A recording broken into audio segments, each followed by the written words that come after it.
This is Breaking Down Security, and I am Brian Brake.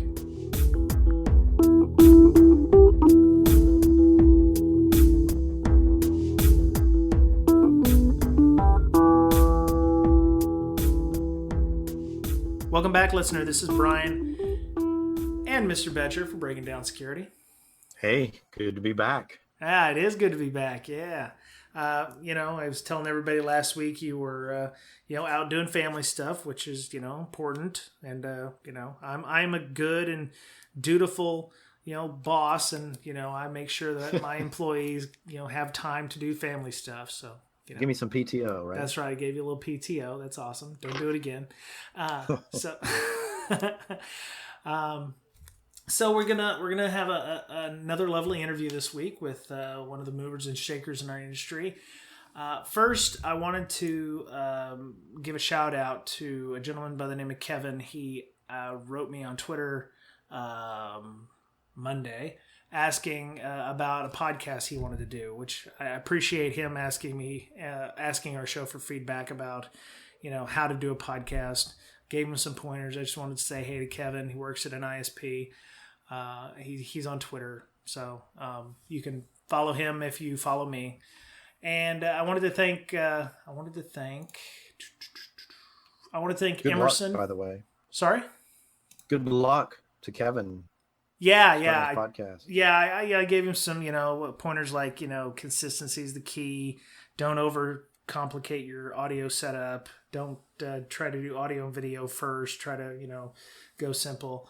And then I like to thank Emerson. He's also a listener to the show. He had an idea on password manager stuff where you have a password manager and it's got your big long passwords in it. But if somebody was to gain access to the password that stores all your passwords, you're kind of screwed. So what he does is he adds a phrase or a string of characters after the big long passwords that he knows, so that he doesn't have to worry about.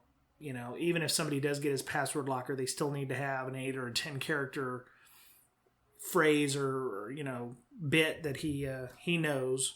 Kind of like a YubiKey, where you plug the YubiKey in and sees it as a keyboard, press the button, and you get a pre-generated key or phrase. So I thought that was pretty cool. I might actually try to start using that. It allowed me to have shorter passwords at least. I don't have to have an 85 character password to log into stuff at work. So I'm a little over paranoid. Yeah. So, it's like a jerry-rigged two-factor, eh? Yeah, it's a little bit of a poor man's two-factor. So, let's get started on our interview this week. You've heard him before. He came and talked about endpoint data, EDR, endpoint data, and Ben, what was EDR stand for again? Endpoint detection and response. That's it. Of course, that lovely dulcet voice you hear is Ben Johnson from Carbon Black. He's the co-founder, and you are the CTO? Chief Security Strategist is my title. Okay, Chief Security Strategist. Is that like, what is that, like head sales guy? Head marketing guy? No, I don't know. We're still trying to figure that out, but it's a lot of evangelism as well as some internal roadmap and CTO-like stuff. But yeah, it's a lot of field-facing work. No, that I mean, you are the co-founder, so you should be like the head ambassador for your company. That makes sense, I think ambassador is a great term. Yeah. Very nice.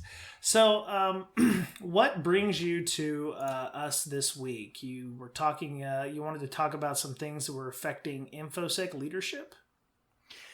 Yeah, I mean, first of all, thanks for having me on again. Had a Sure. great time last time. You guys have a great, very popular, listener base and followership. And so I had random people saying, "Hey, I heard you on that podcast," and I'm like, "Wow, that was awesome."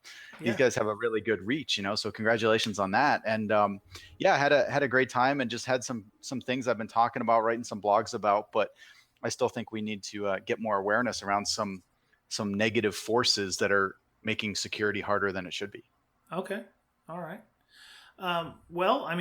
You've got 3 of them here. So, and I actually thought of something else that came up in a Twitter post from a gentleman by the name of Link State. So we've actually talked about a couple of these. The first one you mentioned is talent deficit. Is that there's a lack of talent, or there's just a lack of people to fill jobs? What are we talking about there? Yeah, so there's a talent deficit, and I think most people would strongly agree with that. Once in a while, people don't, and that's fine. But I would definitely disagree with them.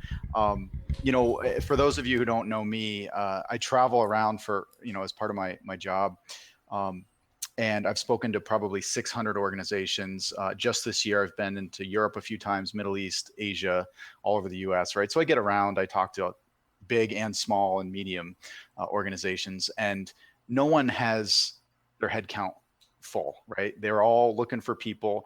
Sure, when you put out a new job rec, you get tons of applicants, tons of resumes, but it's just not what you're looking for, right? And so there's just not enough people. And the number one problem I see is that talent deficit, just simply not enough people. So I think that's the first thing we really have to think about here. Yeah.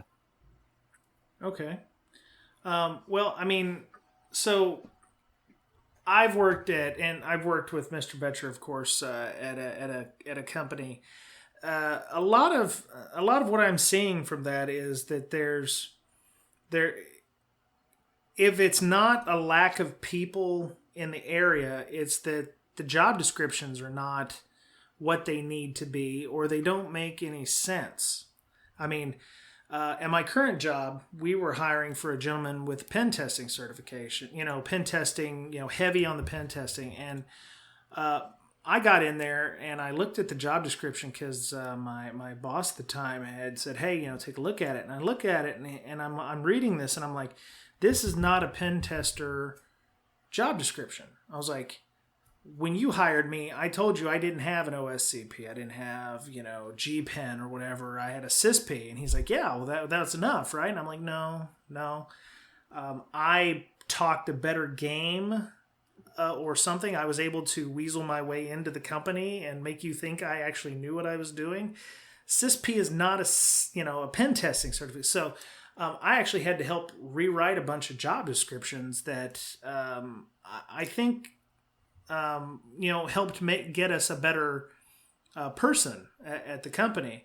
Do you think that it has something to do with that, or do you think that there's just really a lack of, you've got 10,000 positions and only 3,000 people out there to fill them? Yeah, and I should mention I really was excited and am excited to talk to you guys about this, because I'd love to hear, much like you're saying, your perspectives on all of this, because I know you guys have had all sorts of roles and talked to all sorts of interesting people and that kind of thing too. I think there's a shortage of just overall bodies, but then there's tons of shortages of skill. I think a lot of it too is the job descriptions are poorly written. You guys know as well as anybody, probably better than a lot of people because of your experience, that like years of experience don't matter that much. Sure, they help. And you'd probably rather have someone with at least a few years or 5 years than maybe zero. But a lot of it's attitude and like hunger and the ability to be versatile. One minute you're looking in Splunk, the next minute you're looking at, some sort of sandbox, the next minute you're looking at threat feeds or whatever, you're fighting a fire, then you're lobbying internally, then you're writing a report, right? Mm-hmm. There's just so much that security people are doing, at least in most places. And the other thing too is I've talked to a lot of people who are now finally in InfoSec, but it took them forever to get in there, and they wanted to get in there. They were working in IT or some sort of related technical or scientific field, engineering field, et cetera, but they just couldn't figure out how to actually make the transition. And it's kind of like, until you've had that first security job on your resume, it's tough. Yeah. And so I'm interested in your perspective as well. Well, I think you have to find security evangelists within your company, whether it be a developer or a service desk person or whatever. And you have to have a sort of a grand strategy of, okay, how am I going to tackle all these issues? Because obviously most of us have overwhelming amount of things that have to get done, and we can't do them all. So tackle some of the things that you can eventually at first push down to lower levels, so that, let's say it takes kind of near genius to figure out at first, and then you sort of automate it by documenting the processes and the procedures necessary to perform this particular task. And then you can get somebody from another group. Let's say it's your help desk personnel or whatever, to tackle, okay, I'm getting, these triggers or whatever in Splunk. I figured it out. I've kind of automated, I've correlated things in Splunk, and I've gotten it down to a science. Now let's turn it over to you guys so that I don't have to focus on those things that maybe happen 5 or 6 times a day, but it takes up some of your time. And then you start focusing on another high level task and pushing that down further in the organization. If you need to hire somebody that's a lower level security, or somebody who's interested in security but has no experience, this will get them started. Well, I mean, okay, so that's great. You're going to deputize people from other parts of the organization. You're going to have devs who are going to do, you can, teach devs how to use Burp for fuzzing, or, whatever. So they don't have to hire, security analysts or, security testers to test software. They can only do so much. But I mean, it's good to be able to fill out those recs, but you've got people who are going to be, they don't want to do the fuzzing. So you're going to have people who do that. So I wanted to take a pen testing position because I did not come from a pen testing background, and I had interviewed with a local company up here. And obviously they didn't take me because they're a really good company. They're called Leviathan. We've had Lee Brotherston on the show. They're a really great organization, and they didn't take me because they know I'm not a pen tester. And there was a junior pen test position, which you never really hear a lot about, like a junior pen testing position. I think, and the position that I took would have given like a 50% pay cut, which for me was not possible. So I'm kind of stuck where in my current position, I would have to kind of start over from scratch at the very bottom to get into pen testing. So, I mean, we need to figure out how to create positions that would allow people to cross-train, because a senior developer is not going to want to become a security guy because he's going to end up taking a pay cut. So that restricts our talent pool for people who want to break into security, because they're going to have to take a massive pay cut at the beginning. Am I wrong in this? Because I mean, at least from my experience, that's what happened to me. I don't know if there's a way to cross train people and still allow them to do some of their job. Yeah, I think I think from other positions, it's possible to start, getting some of the help desk guys time or something like that, and then eventually they're full time into security, and you sort of transition them that way. But when you're moving like different companies and going into a position you've never held before, Mm-hmm. I do think, yeah, what you're talking about is real. I think the other problem too is compensation. On the flip side, though, there's a lot of regions where compensation, and I think it's slowed down a tiny bit, the crazy increase, but for the last couple of years, it's been going up a lot, where if you bounce job to job, you're getting a pretty significant raise every time. And so there's no consistency, or there's no stability. It's like a year out, and then, you move on. And I mean, some of the compensation amounts I've heard in these various places is just outrageous. Yeah. And it's like, yeah, I mean, unless you're top tier, you can't compete to get those people. So yeah, it's all about getting the hungry people and training them. Hire for passion, train for skill, I think is an expression, and I think that's very true in security. Yeah, and I think we probably need to get away from with the idea that you need to hit the ground running necessarily, because there's a lot of companies that's like, oh yeah, we want you to know everything under the sun, and oh yeah, there's no time to train you on anything. So you really need to know that stuff ahead of time, and that discourages people who are maybe like 90% of the way there. They may just need a couple of months to get ramped up on something, and that automatically disqualifies them from the job because they don't already know everything that's necessarily needed for the job. Which tends to discourage people and keeps them in their in their place, so to speak. Which the company that is looking for that guy who needs to be trained a little bit and may end up being more valuable and maybe more loyal in the long run by staying more than a year at that company, if you maybe throw a little training money at them to begin with. Yeah, I was gonna bring that up too. I think there are ways to help here, and one thing I wanted to mention, and I'd love your guys' take on it, is a lot of the teams I see that are just doing some great stuff. There's a strong leader, and it's usually the case that, and I know no one is surprised with that statement, right? But the thing that's interesting is usually uh, when the leader leaves, they like take the people with them. No, it's not, maybe not right away or whatever, but you see like these teams that have like just created this intense loyalty, and they're very effective. And maybe it's only a few people, and it's like a 50,000 employee company, right? So quite a lot of assets to defend and surface area and all that. And then you see if you can keep that leader happy, they're going to keep their people happy, right? And so there's various ways to do that. A lot of that is not just compensation and stuff. It's like friction. Like if they have to fight for every single inch that they get, well, they're probably going to go somewhere else, right? And then training. I think you mentioned training. Yeah, send all your teams to whatever conferences they want to go to. Some cool like B-sides things, some other things, like just it doesn't just have to be like Black Hat, right? And then the other thing is look for other ways to have perks. So we're probably all sick of the term threat hunting, right? Or whatever, but let your team have some of that free time, like creative time, and say, hey, just go find something in our environment that our tools aren't catching, or go do, that's just an example, but find these other ways to like make it more exciting versus just responding to alerts all the time, or like writing RFPs and testing tools or whatever, right? So you got to start being creative and letting your team, have more fun in their jobs. Yep.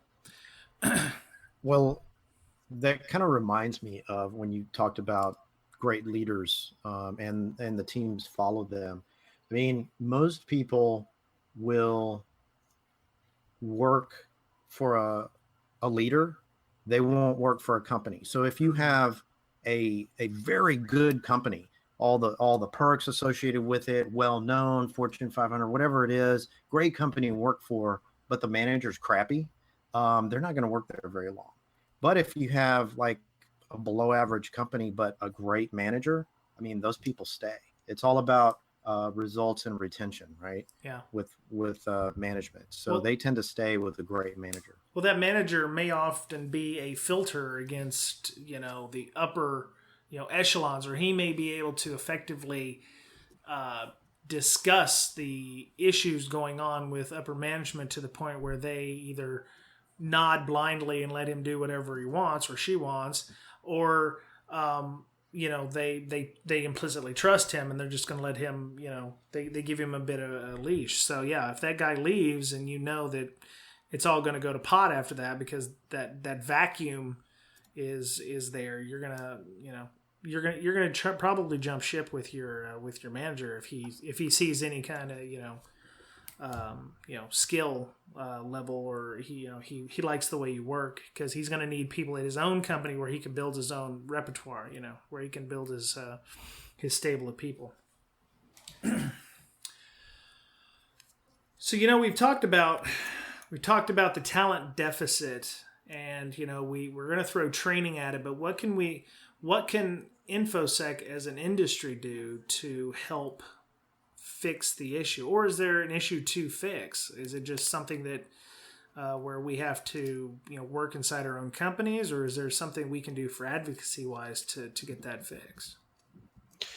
So it's a tough problem, and honestly, I don't know if you guys have ever get into like Twitter discussions, or all the listeners, or there's some way to sort of discuss this, because I'm sure we'd get 1,000 ideas, right? Sure. I think what it's driving automation and orchestration. It's driving MSSPs. Both of those are really exploding. But yeah, I mean, you're seeing like academies pop up that are kind of like, the coding academies, but it's like a security academy, right? You're seeing those pop up, and I believe they're having some success, but it's a relatively new field. You're seeing the government start talking about potentially subsidizing, some training, or maybe going to one of those kinds of academies or something like that. So trying to figure out if there's some sort of larger scale program. And then you're starting to see companies say that, maybe they'll in similar to what we just said, but maybe they'll actually fund you to take some classes and then they'll hire you. Like it's sort of like, hey, you'll join us, but basically you'll take these classes first. We'll pay for them, and then you'll start work, whether that's Sands or someone else. I think we need more people in the funnel, more people in the pipeline. You mentioned it earlier. We need better job requirements, job postings, because they're not right. And then really referrals, I think, are understated or undervalued. Like we all, I think, believe in referrals, but we don't go out and say, hey, I'm going to give you $10,000 or some pretty significant amount for a referral bonus, right? Because I know that if one of you guys refers your buddy, he's going to come in and be a rock star, right? You're going to refer someone that's going to maintain your reputation, that's going to do well. And then we don't have to spend all this time searching. And, it's well worth it to increase the hiring and referral bonuses. So I think there's some things we can do, but overall it's not like a single solution really can solve it.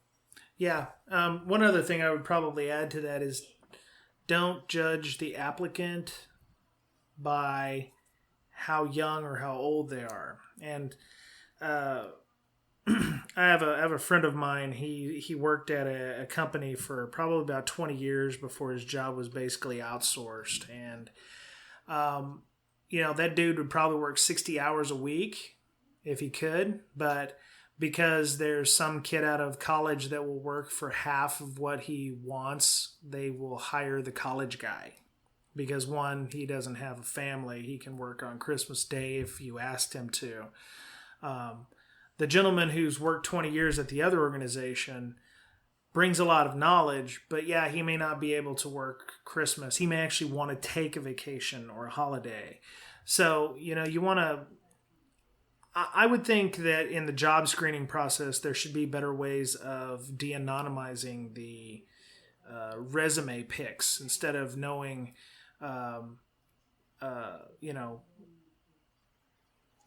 they're doing things, blank out names and birth dates, and maybe it's just, proper resume writing too. I know that a lot of the cons recently have been doing resume writing sessions because, there's a lack of, either good resume writing, or I guess if you don't need a resume these days for if you're high enough up in the, the food chain. But I think if I'm rambling, I'm sorry, but yeah, I think you just need to not necessarily look at the outward appearance of the person and instead what skills they bring to the table.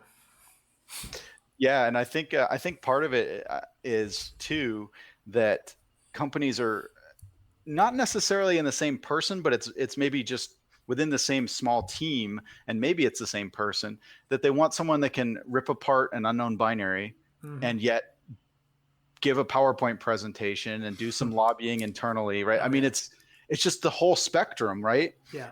And part of the talent deficit is the people we do have, and this really frustrates me, and I've given some talks on this because it's really a passion of mine. It's like, we waste so much time. Like none of us just work 40 hours, right? Yeah. But if you just worked 40 hours as a security person, how many of those hours are actually defending your environment? Probably like, I don't know, pick a number, but I think 20 is probably even high, right? It's like 5 or 10. The rest is meetings and all this other stuff, right? And so if we just got more out of the people we have, and I don't blame them, I blame all the logistics and the environment and the corporations and the meetings and all that stuff. If we just got rid of all that, and it's like, when you stick someone on that wall, to man that wall, to be on that watch, let them be on that watch. Let them do security. Don't make them tinker with their tools and reconfigure Linux and all this other stuff, and make sure, let them do security. And I think, so we definitely need way more people just to basically enlist as cyber soldiers or whatever we want to call them.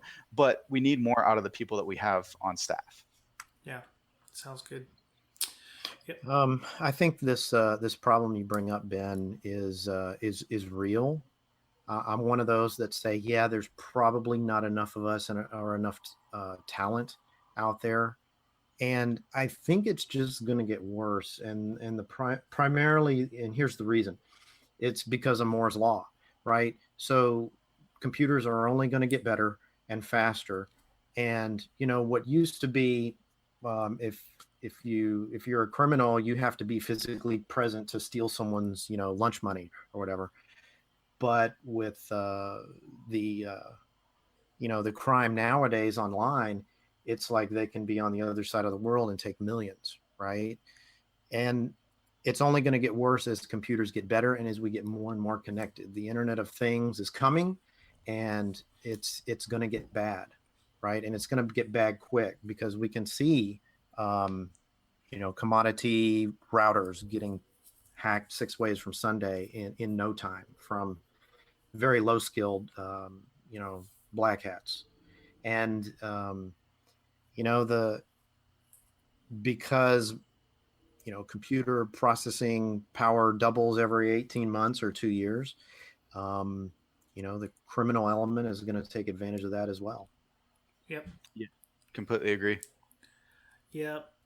So, that was really excellent discussion on that. It's something that we're all passionate about. I know that we see a bunch of people when we go to InfoSec cons, but they just the jobs that are available are not for the people that are necessarily going to InfoSec cons. It's the people who are heads down, blue team defenders, people who just found out about our podcast, ironically enough, or whatever. And those are the jobs that are not glamorous, but they're necessarily the jobs that have to be done, because otherwise, the entire world would just fall apart without those people. So, if you're out there doing the job that nobody necessarily wants to do, thank you for doing so. So, well, we've beat that horse dead. So the second point you came up with was something called deploy and decay. And from the description you've got here, it sounds a lot like a podcast that we did called Moxie versus... what was it called? Moxie versus Mechanisms. That's it. Yeah. But and actually, we asked Ben that on our podcast, and he said he was on the Moxie side of things, right? Okay. I'd rather have a talented individual than a tool, right? If I had my choice between one or the other, right? Ben, you still on that side of the fence? Yeah, which is funny because I'm a product vendor, right? But so if I can ramble for a second here. Sure. So my friend Casey out of Denver said this term, and I'm like, that's it, and it's just this notion of we keep buying tools. And you guys know this. I know this because I go into companies all the time, and they're like, well, we already have this whole shelf of stuff we're not even using, right? But you basically have this tech stack that you've built, and a lot of times it's not built very strategically. It's built each year, not necessarily taking into account the previous year's investments, right? Mm-hmm. So it's not like you had this 5-year grand vision of building the St. Louis Arch. It's like all these random pieces, put together. Yeah. And then not just that though, the individual tools themselves, they all need proper care and feeding. They need tuning, right? And sure. So, over time, your environment's changing, you're refreshing laptops, new employees are coming in, new security teams are, teammates are coming in, whatever. And if you're not tuning your detection rules, your prevention rules, your logging, whatever it is, your policies, you're actually getting worse over time, right? So it's kind of like you need the cyber dentist, mentality of you got to keep doing checkups or tuning and that kind of thing. And so, you have all these products that you've spent millions of dollars on, and it's not just a tech problem, right? But part of it is the lack of enough people. You can't focus your time to tune your tools such that they're always operating, not even optimally, but at least good, solid manner. And you just get worse and worse over time. So I'm interested on your guys' take, but I see this all the time across the whole stack, right? I'm not trying to pick on any certain products or anything, but it's just you invest in all this stuff and it just gets worse, and you just get, your threat feeds get more noisy, or you get, this or that, and it's just a huge problem. Go ahead, Mr. Betcher. It's really tough to get operational expenses passed in corporations or in the corporate world nowadays. But a capital expense, I mean, it's like, how much do you need a lot of times? So it's much harder to get people than it is for products, because, then you can get that, year over year expenditure covered or whatever. I'm not a finance guy. I have no idea how it works. It doesn't make any sense to me, and it never will probably. But I've noticed that If you want to buy a tool, great, let's do it. We got the audit coming up next, next month, we got to buy something, right? So we can pass the audit. But trying to get a person, it needs to go all the way up to the CEO. Sometimes he's got to sign off on it, and it's crazy. Or if you don't hire somebody in the next 2 weeks, we're going to take that rec away from you. You know what I'm saying? It happens all the time. So Ben, you were talking about tools in the environment. Do you ever walk into an organization and they say, well, we have this, this, and this, and you're like, well, doesn't A and B kind of do the same things? Why aren't you using them the same way? Or do you ever go in and you've got stuff that has been transitioning from A to B for about the past 3 years and has failed to fully take over and do the job that they paid for the new tool? I mean, how do you go in and help them understand that, they would save a lot more money, they may be able to get a few more head count by getting rid of the old tool if they just transitioned properly, or if they, instead of doubling up on basically the same tool, that they would actually save money in the long run? How do you help an organization do that? Well, first of all, it sounds like you have real world experience. I have no idea what you're talking about. Because you're describing pretty much every organization. It's a challenge because, again, right, it's not necessarily like you have this 5-year plan or 10-year plan or even 2-year plan necessarily. It's like, hey, we need detonation now, or we need to refresh endpoint, or we need a proxy, or we need whatever. And so then there's a bake off, and whatever product sort of fits at the time, and pricing and all that other stuff gets put in and doesn't necessarily fit. I think we're starting to see the sort of fatigue, the investment fatigue or the tool fatigue around, not another product, not another pane of glass, not another agent. You keep, pick a part of the technology stack, and there's, not another whatever. Yeah. And so, I think companies are getting it, although, it's completely real that most tools are only providing, I'm just making up numbers here, but I would guess 10 to 50% of the perceived value, right? Like when you go and buy something and then you actually install it, you're only going to get, at least in the real world, right? Today, let's say 10 to 50% of the value. And then there's going to be overlapping features and things like that. And I've seen people buy 3 different detonation engines just for, so they can get multiple opinions about a binary, right? And if you have the money, great, but it doesn't seem like it's necessarily the best way to spend money. And so, it's a lot of it is sort of educating. A lot of it's like, why this versus what we already have. But the other thing is sort of the flip side is, and I was saying this to someone today, I think in general, and please correct me if you guys feel differently, I think in general, people underestimate what their existing stack or existing tools can do, and overestimate the new tool that they're testing or about to purchase or whatever. And maybe that's because of the security industry, marketing and vendor stuff, sexy demos and things like that. But you go in there and you're like, oh, wow, you're doing amazing stuff with crits or whatever, right? Like something like free or simple or whatever. And so it's all around, like, can you actually leverage what you've spent time setting up or purchasing? At least for me, I see it as a problem with the people that are selling me the product. They really, really want you to have their product, so they're willing to do anything, even badmouth the other vendors. I've had a vendor call me and go, yeah, if you could just tell us who the other POC is that you're working with, we could send you stuff that would show how crappy they are compared to our product. And I'm like, really? Do I want to do that? One, I don't, and I can't. But it's two, it's like, what does that say about your product that you have to be that defensive to do so? I mean, I know that they're trying to get the sale because they want that fat bank from the commission and what have you. But once they get that fat bank and they take your product, you don't get that level of attention from them anymore, because they've got you on the hook for whatever period of time. And then you're stuck with whatever product that may or may not be good, or may or may not work exactly as they said it would, because they wanted to give you the, very pretty, polished version, and what and it works great in other environments, or, and then once you get it into your environment, there's all these little peccadillos that you've got to work out to take time, and there's nobody to really help you, or it takes a support ticket. It takes, so many times to get back. So I really think you have to learn how to kind of take everything that the salespeople do or give you with a grain of salt, and not to oversell it yourself to your management.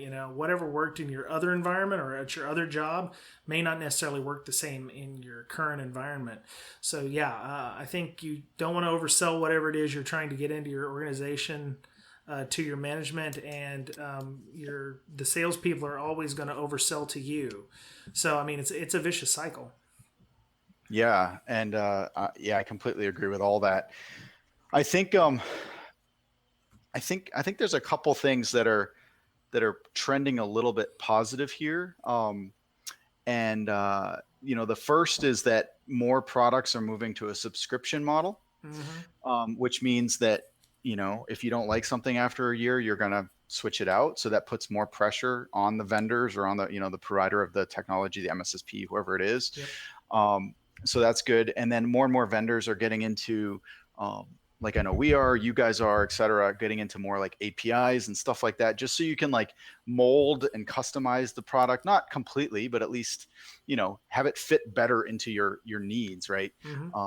Maybe it's what do they say? Square peg in a round hole. Well, maybe you can sort of round off the square peg and shove it in there, right? So I think there's some benefits there too. Yeah. But overall it's tough, and it's really tough to cut through all that. I think it was the 2014 Black Hat keynote by Bruce Schneier, where he talked about the lemon market and how it's really hard to tell if security products are good or not, because security is a hard problem. And if it's failing, well, is it because the people are failing? Is it because the environment's not conducive to good security? Is it because of something else, or is it actually the product, right? And so it's really hard to tell if something's good or not. And then as I'm sure like if you start looking at certain products and look at just one aspect of them, well, all of these products are getting so complicated now and so feature rich that you can't just look at like number of viruses blocked or malware blocked or whatever. You can't, it might be more context rich, or it might be better for integrating with your SIM or what. There's so many different aspects to technology, and so it's really hard to test out the products and know that you're getting the right solution. Yep. Well, I think it may come back to Moxie, right? Do you have people on your security team up to the CISO skilled enough to determine whether or not this product fits, or this product is snake oil, or whatever it is, right? Can you speak to that? I mean, have you seen companies purchase something and it's like, why did you even consider this? And then you look at their team and go, oh. All the time. If you can dream it, I've probably seen it through my travels. But if I can just self-promote for a second, I gave it one of the keynotes at RSA Asia this year. So it was in Singapore. Cool. In July. The video's online on YouTube and all that. It's just a 20-minute sort of TED Talk style. But one of my main points was, instead of building a security tech stack, and then trying to fit people to manage that stack, we need to figure out what our people can do and use technology to either make them more effective and increase their speed, or fill in gaps or whatever, right? Because so often it's like, it's really like they're not even looking at the capabilities of your security team, like your people in the trenches, and saying what tool is best for them. Now there's a little bit of that, but a lot of times it comes down to price or some sort of, checkbox, like a bunch of checkboxes in an RFP. And I get it. It's a complicated process and you don't have tons of time to vet every vendor or every solution. But you need to really take a closer look at what are your people's capabilities? What could they do? What's strong, and how can you increase that strength? And what's weak, and how can you mitigate that weakness internally, versus just picking a few vendors and picking the one that runs best in some test or something, right? Yep. Yeah. When you said, you get 10 to 50% of the value of a particular product. How do you bridge the gap? How do you go from 50 to 100%? I mean, what's most effective? So I wish I had all the answers, but I'll comment. um, I think there's two problems that lead to that, and maybe through looking at the problems, we will think of solutions. The first is that is truly the deploy and decay problem, the tuning problem. Once you set it up and configure it, it's not just like you start using it and never tune it or never reconfigure it, right? And so having more tuning or tools that are better at sort of auto tuning, self-tuning, or at least raising an alarm and saying, hey, you probably want to tune me because I feel like I'm generating too many alerts or something, right? I mean, I feel like our tools should be doing this now. But there's that. And the second thing is sort of like the shiny object. Like you buy something, and by the time you've gone through this crazy procurement process and installed it, now you're on to the next thing. Yeah. Right. And yeah, you're going to use that tool you just bought, but now it's time for it took so long. Now you're on to next year's project, which is now some totally different part of your stack or whatever. And so it's part of it is also just that you're always kind of looking at some other part of your tech stack, and rather than just taking like 3 or 4 products and really using them to their full extent, I feel like you only need a handful of products or types of solutions with a few good people, and you can do a lot. And yet these companies are having 10, 20, 50 different products. I mean, it's pretty outrageous. Yeah, I think, and I've seen this at my organization because we hired the guy. You can take a good tool, and with the use of a Python or a Ruby script or 5, you can actually extend make it more extensible and make it more powerful than it would if you bought 3 different systems. So don't underestimate the power of creating your own little scripts, your own little in-house applications to make your tools even more powerful, or to make your fancy new boxes even more powerful. So yeah, I think I said this last time, but the number one thing I see in like the difference between great teams or good teams and not so good teams is the engineering mindset. If I go into a company and they're applying an engineering mindset, basically meaning like they're looking at these different solutions as just a part of the greater solution, and how do these things talk to each other? The whole field of orchestration and automation have sort of risen out of this type of thinking. But one event fires, how do I automatically check threat feeds and all these other tools I have in my environment to validate that alert or add a reputation score or something like that? But it's not even exactly about what they're doing. It's more around the mindset. Like, are they trying to engineer things? Are they blending open source and commercial? Are they doing this and that? It's just amazing what I've seen teams do with just a few tools, maybe a couple open source threat feeds, and just a few people when they're trying to continually raise their game. Oh yeah. Just that's that is so true. Yeah. So now, is it really the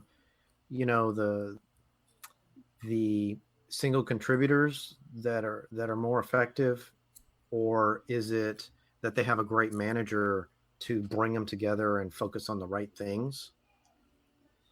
It's a little of both, I think. I think it's both the sort of curiosity and creativity with the ability to spend time on that. So you have the people that are kind of tinkerers or curious about writing a script or something like that, but then also they need that freedom to spend time on that, or that freedom to blend some very expensive tool with some open source crits or threat feed or whatever. I think it's both, but ultimately you need an environment that's willing to let the security team be a little bit of creative and innovative in their approach versus just buying a bunch of stuff and hiring a few people. Yep, and I think it's the soft skills too that we were talking about talent deficiencies earlier, but it's like you've got somebody who doesn't necessarily know a lot about software development, but you've got a guy who is a fantastic PM who's done security projects. Not every person needs to have the exact mindset for a specific job. Disparate people coming together to create a team can create an even more powerful, group of individuals than just 5 singularly minded infosec personnel. I mean, it has to have diversity. That's right. Diversity is key. Yes. So, speaking of diversity, what is this lack of cyber self-esteem? Are you just creating marketing terms on the fly here? That's what I do when I'm on these long flights. Right on. No, so for a long time I've been sort of blogging and just talking about talent deficit and deploying decay, and I like talking about cyber issues that are more thought leadership or more just big picture, less sort of salesy, right? Because I'm a geek at heart, but sure. So I came back from my Asia trip and I had, I don't know, 26 hours travel coming back or something. And I'm like, man, there's just this, like, people just don't think they can do it. Like they stop before they even try. And so I call it lack of cyber self-esteem. And so what I really mean is, there's certainly like individual self-esteem concerns, and we could maybe do a different segment on sort of personalities within infosec and all that stuff. But what I really mean is just that teams don't think they can really improve their posture. And now there's outliers or there's exceptions to this, but there's so many places I go or friends I have that work in infosec. Most of my friends are just in the field, but it's either the manager, the CISO or the director of information security or whomever doesn't have a whole lot of confidence in his or her team. The team doesn't have a whole lot of confidence in either the CISO or the CEO or the non-CISO leaders, or some sort of mixture or something where just overall the organization doesn't think their security team can do it. But it's just like, guys, you can do it. You talk to them and they're like, oh no, our guys can't do that. We don't have the right people. It's like, no, you do. You're better than teams I've seen that are doing great things. Like, you can do it. You just need that sort of Sesame Street, public announcer, public addresser or whatever it was, like the you can do it kind of thing after school special. And so I'm curious what you guys have seen or feel around that. Go ahead, Mr. Betcher.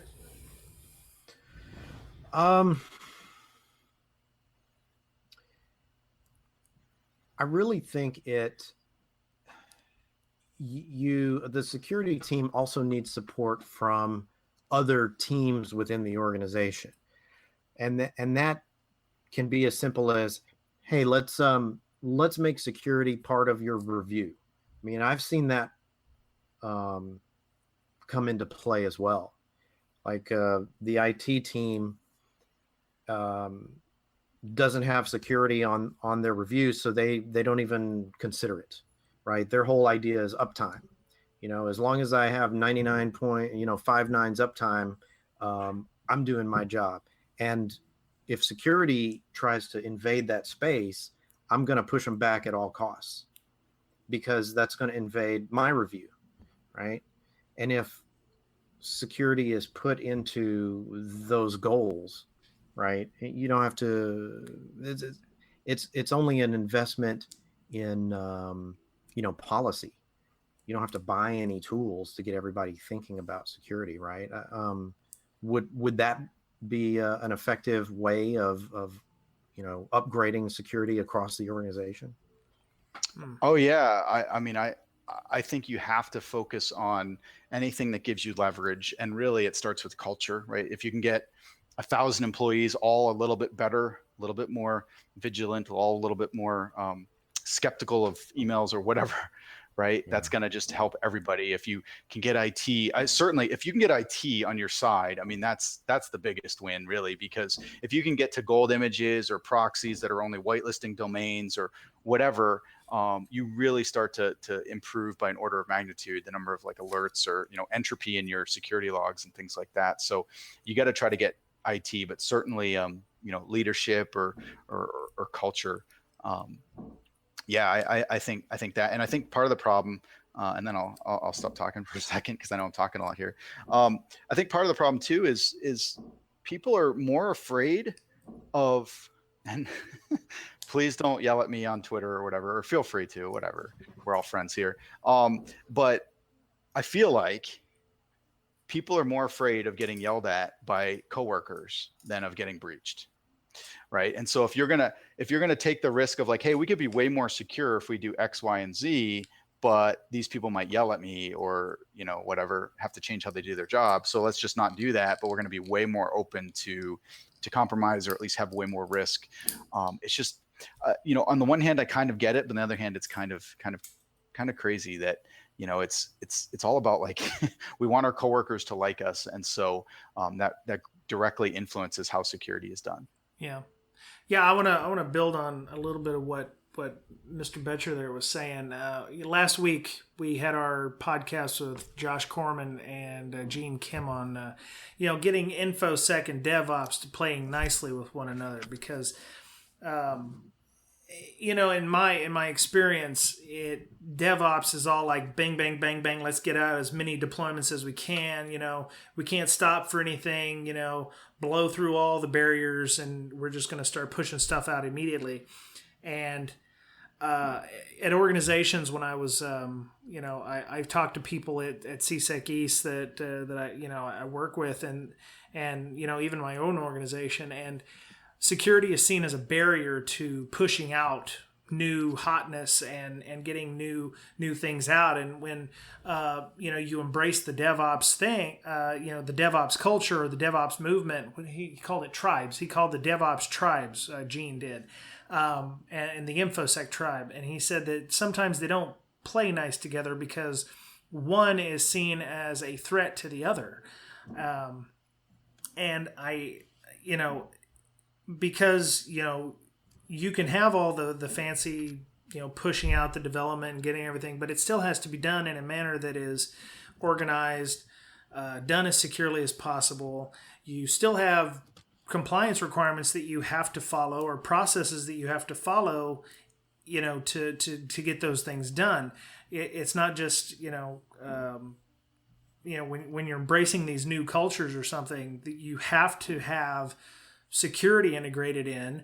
Like we've had with Martin Fisher, he's like, be a guardrail, not a speed bump. So what you want to do when you're incorporating change, and you're trying to do it with a security bent, because that's what we're trying to sell. We're trying to sell security to the organization. You have to kind of ease into it. You can't just dump it on there, and you can't really be the master of no. You can't just say no, that's not going to work. You just have to be flexible and go, okay, this is the risk you're going to incur by not doing what I propose. If you're cool with that, that's great. But, you may be taking on more risk than the company is willing to take. So I find that, when companies are embracing those kinds of culture changes, some people are hesitant to want to include more than what they want to. Or they'll say, well, okay, we've been doing this for 3 years. We probably need to start thinking about security, which is what I've seen with a lot of startups that I've talked to in the past. Yeah, no, I think those are all completely valid points. I think, I think you really have to get some quick wins or some low hanging fruit, and then evangelize internally. Yeah. I think you need to, certainly try to make security a perk for the culture, the overall organization, where it's not that you're getting some corporate training on security. And I'm sure you guys have had talks on this podcast and everywhere else like 50 times, right? on this topic of like training and, employee training and stuff, but, make it more of a perk where it's like, hey, we're going to tell you how to use two-factor auth and how to secure your home Wi-Fi and how to use Gmail more safely. And you're teaching them all the necessary skills to help their corporate security, but it feels like it's a perk versus some corporate, sexual harassment training or something. Sure. So there's that. And then your team still needs this, esteem. You need your team to always be learning, right? The people that are in security are usually the people that are always curious and want to keep learning different topics, different subjects, getting different certifications or whatever. So make sure, and I think both you guys kind of hit on this, make sure there's some training money, make sure there's some room for them to explore. Maybe they hunt, maybe they just, are at times blue team and at times red team or whatever. So really just thinking about, like, especially in this age of not enough people, making sure you're keeping your people happy, and then making sure they feel like they can actually make a difference at their company or at your company. I think that's where we really need to focus. Yep. Yeah, and I think you need that person that can talk to other teams and help convince them that what security is trying to do is best for the organization. And yeah, it's easy to be disliked in security because you're a hindrance to productivity. But if you can get somebody to give a presentation to some of the other teams like IT and say, look, here's what could happen if you've got an app vulnerable to SQL injection, and then just demonstrate to them what'll happen. Or here's what happens when I run Mimikatz on your box, right? Your password just comes up in plain text, right? Even though it's like upper lower number special and all as complicated as possible, it's there in clear text. And then start popping some eyeballs, and you might bring people onto your side, and be a good person to them. Be nice, don't be terse or demeaning. Yep. Right? Those kinds of things. Have you seen success in those areas?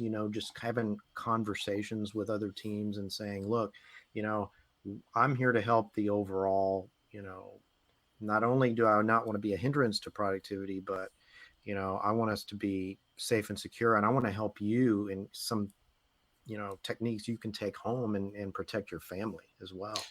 Yeah. I mean, I think for the family stuff, it's more usually the wider audience, sort of like the whole organization gets that training, or at least has the option to show up and get that training. I think what is working, and I can't remember which one of you guys used the term earlier of ambassador. I think you were calling me ambassador, but getting those internal ambassadors in different business units to kind of be your inroads into that team, right? So they understand what you're doing. But I think overall the security teams and security in general is kind of shifting into like a business continuity.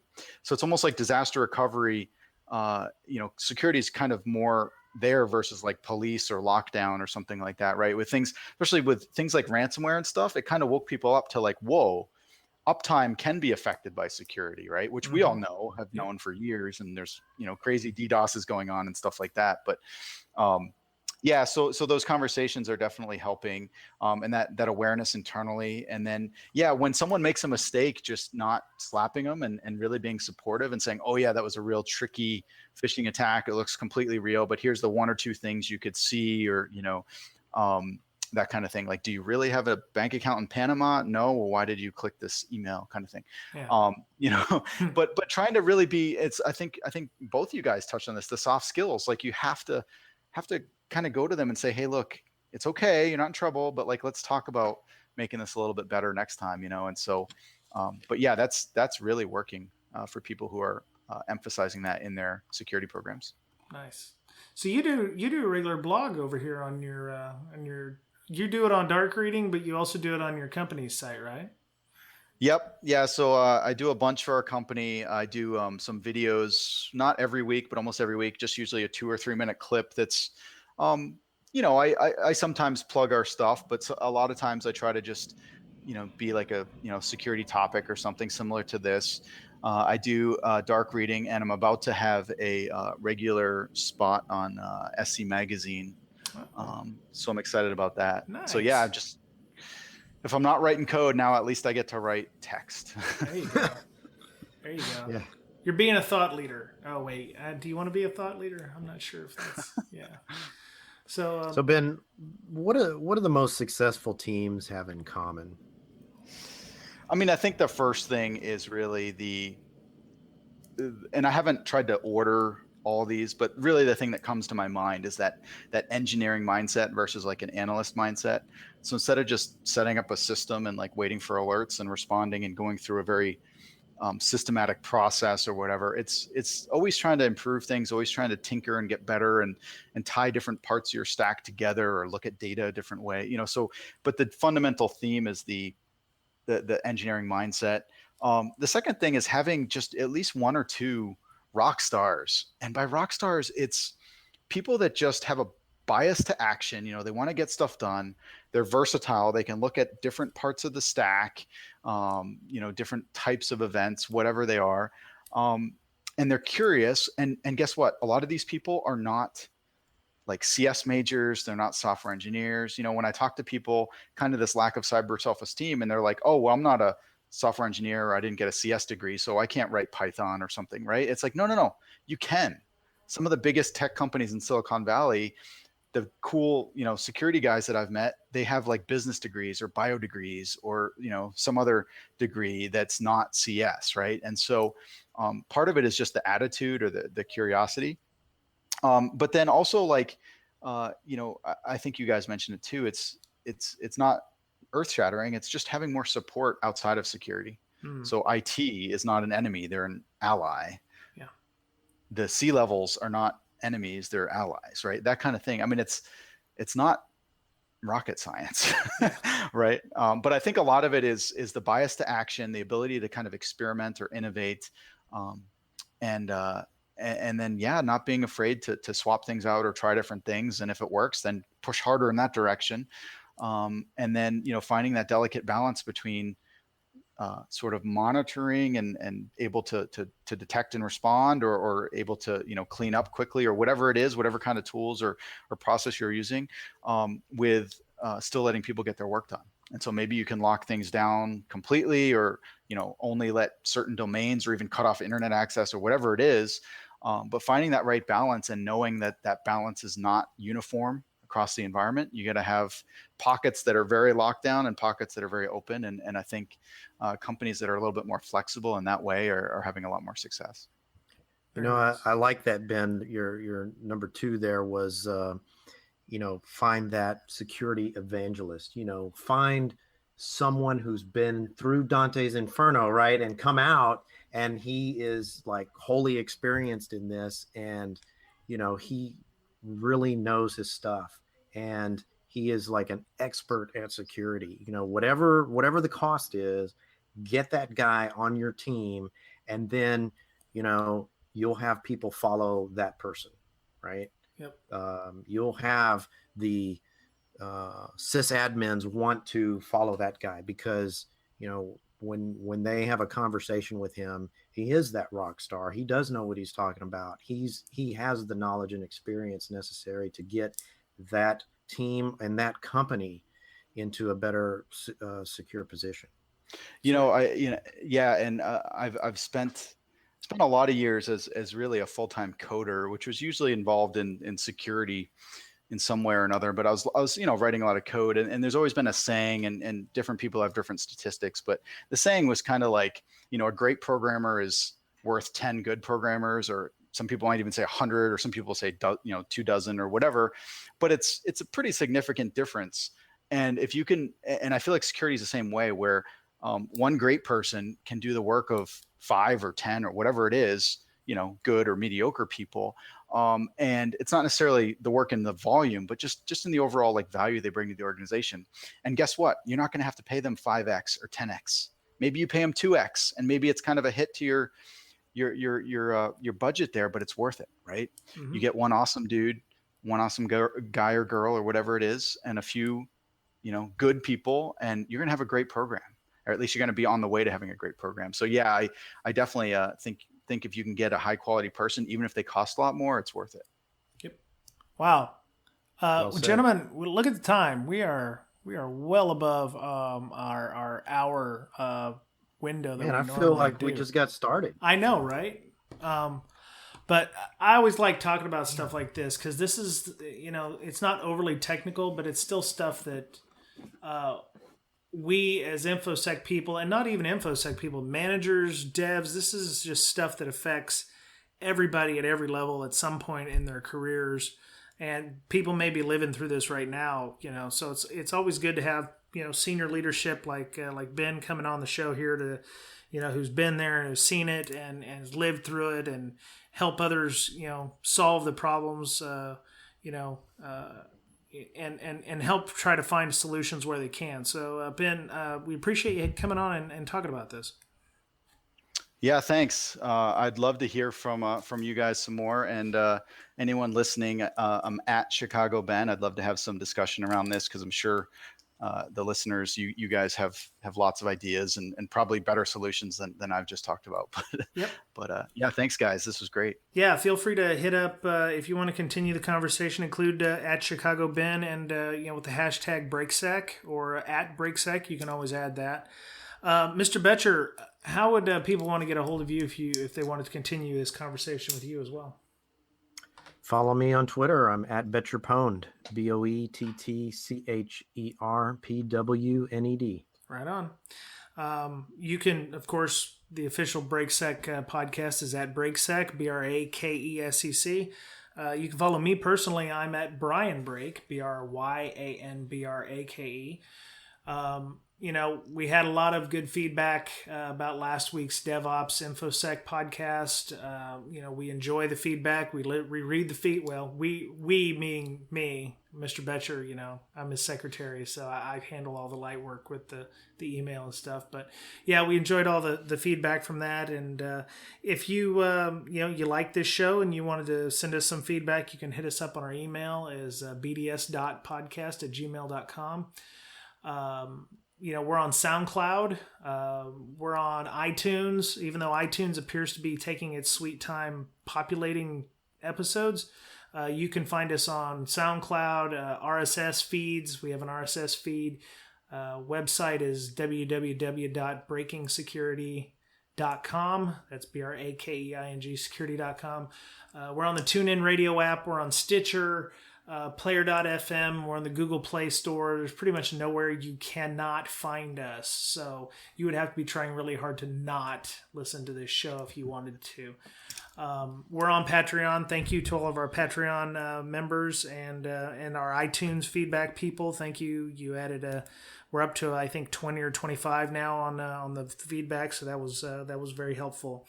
Before we go, Ben, are you going to be speaking anywhere? I know you said you did, RSA Asia and Singapore a couple of months ago. Where are you going to be the rest of the year? Yeah, I actually don't know. I've been working on a lot of internal projects right now. I know I'll be in DC in a couple weeks and probably be a few other places, maybe West Coast as well. But honestly, I'm not quite sure yet. Okay, right on. All right. Well, I'm sure you'll tweet it out or something. People can follow you on Twitter and find out where you're going to be. So, if you make it up to Seattle, let me know. B-Sides is coming up. HushCon's in December, so tickets are on sale for HushCon. If you know how to get HushCon tickets, you don't need to know that it's coming up because you're already on the mailing list. So I hope I had a good time at Source Seattle. I'll be there on this is Monday, so actually the 12th and the 13th. I hope I enjoyed that. If you were there, I hope you had a good time seeing me. So, Mr. Betcher, I guess we'll see you next week. You're going to be back again next week? Oh, yeah. You're going to make this a more permanent thing now instead of doing all this paid time off? Yeah. We're going to have to revisit the PTO stuff, I think. So, no, I'm just kidding. So, well, anyway, that was it for this week's Breaking Down Security. You have a great week, and we will talk to you again soon. Bye-bye.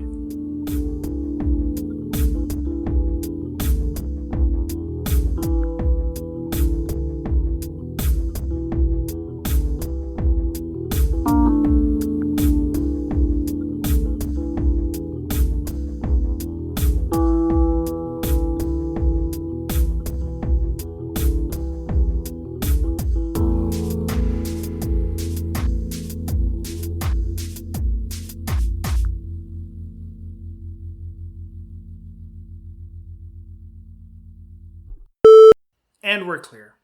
Awesome. Thank you, gentlemen. Thank you, Ben, for coming on. It's always great to. I never, if we do a technical podcast, that's great. But if I think the manager stuff, I think these are the kinds of soft skills that a lot of the people in rank and file or down in the trenches like us really need to know and understand. Yeah, I mean, the tech blogs and the. Like when you go to a conference and stuff and it's like a new exploit or a new vuln or whatever. I mean, those are obviously sexy talks and stuff, but it's sort of navigating your career or figuring out how to get your team better or whatever. That's kind of the most important thing, right? And no, this was great. Thanks guys for having me. And the O-Day stuff, when they talk about that stuff at InfoSec cons, that's a small point in time. Yep. You know, like Miss Snoke, we got to get Nancy Snoke on to talk about changing security cultures, and stuff, and get her point of view on it. But those things can span years, and she had a 30-minute stable talk on something that could span your entire career. Stuff you can learn from. Whereas an O-Day is only an O-Day for this point of your career, or even less, So I've actually started advocating that people maybe get PM certifications and stuff, because learning how to manage resources and manage people and understand the interactions between people, because us InfoSec people, we're not extroverts by nature. So being armed with things like PM skills and understanding how to interact properly with people is I think a soft skill that we should work on as an industry. Absolutely. Yeah. Yep. Hey Ben, do you listen to audiobooks? Yes. Do you have an Audible account? Yes. All right. Have you read the book Future Crimes? No, I haven't. Future Crimes. I will send that to you. Okay. Awesome. Thank you, man. It'll be my gift to you. Thank you for coming on the podcast. This was awesome, dude. Well, I appreciate it. Yeah, no, I definitely want to meet up when if I'm in Seattle or if I'm in Austin. I'll definitely let you guys know. Right on. All right, sweet. Doesn't Carbon Black have an office? Doesn't Carbon Black have an Austin office? We have some developers in San Antonio, so sort of. Okay. Yeah. But don't go down there much. Yeah, I can imagine so.